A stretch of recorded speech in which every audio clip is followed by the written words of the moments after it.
Lakini jambo jingine, sasa hivi serikali imewekeza kwenye sekta ya afya, na hivi sasa serikali imeanzisha sera mpya ya bima ya afya kwa wote.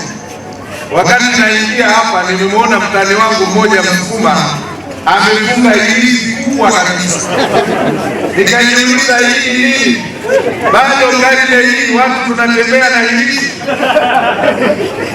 Sasa serikali inataka tuvue hili, tutembee na vitambulisho vya bima ya afya.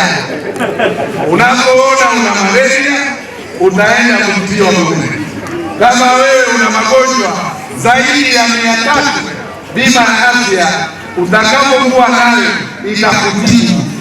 Kama unahitaji vipimo zaidi ya 100, bima ya afya ya shilingi 150,000 itakutibu. Hakuna haja ya kutembea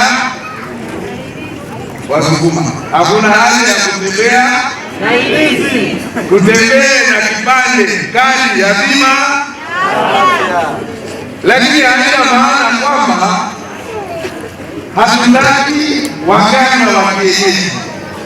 Waganga wa kienyeji ruksa, kwa sababu tiba asilia zina mchango kwenye matibabu, zina mchango katika kuimarisha sekta ya afya. Lakini serikali haitaki waganga wanaopiga ramli chonganishi, wanaosema ili uwe mkuu wa wilaya ni lazima ulete ngozi ya albino, ili uwe mkuu wa idara uweze ukalete nywele za albino. Waganga wa namna hiyo hatuwakubali, tumewapiga marufuku na tutakula nao sahani moja. Kwa hiyo tunachotaka wananchi wakate bima ya afya shilingi 150,000. Bima ya afya hiyo ukishaikata utapata huduma 378. Mwanake ukienda pale unaonyesha unatibiwa, ukienda Pima unaonyesha unatibiwa, ukienda pale Sekotule unaonyesha unatibiwa, ukienda Muhimbili unaonyesha unatibiwa. Na upatikanaji wa dawa katika wilaya hii ya Pima sasa hivi imeshafika 91%, na mkoa wa Mwanza dawa zinapatikana kwa 93%. Kwa hiyo tumeimarisha sana sekta ya afya. Hatuna haja ya kwenda kupiga ramli. Unauma malaria, unapiga ramli, wewe nenda tu pale hospitali, damu ikachukuliwa, baada ya nusu saa virusi vya malaria vitaonekana, utapewa dawa, utaondoka zako mwenyewe. Kwa hiyo tuzingatie. Lakini bima ya afya hii tunayozungumza sasa ni ya watu 6 kwa 150,000.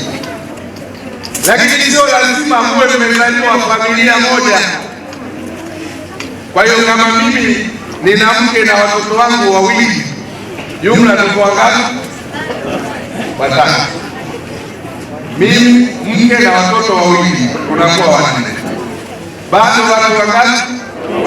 Kwa hiyo ninaweza kumchukua mfanyakazi wangu wa ndani akawa familia yangu, akawa na magazi, nikamchukua na mlinzi wangu nikampa familia yangu, anakuwa wangapi? 6. Kwa hiyo hapa mwanangu, kama wewe una watoto wawili na mume mko 6, unachukua mtoto wa dada yako unamweka kwenye familia yako, na yeye atapewa kitambulisho chake kwa 150,000 ile. Tukijiunga na bima ya afya, kila mtu atatibiwa kwa gharama ya 150,000. Lakini hapa Mwanake wapo wafugaji wa kondoo na mbuzi, wapo.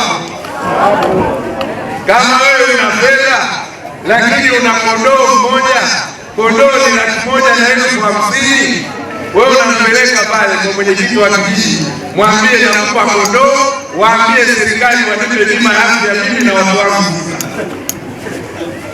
Kwa hiyo serikali inachukua kondoo, sisi tutajua tunampeleka wapi, halafu wewe unapewa bima ya afya. Kwa hiyo hatakiwi mtu yoyote kukosa bima ya afya.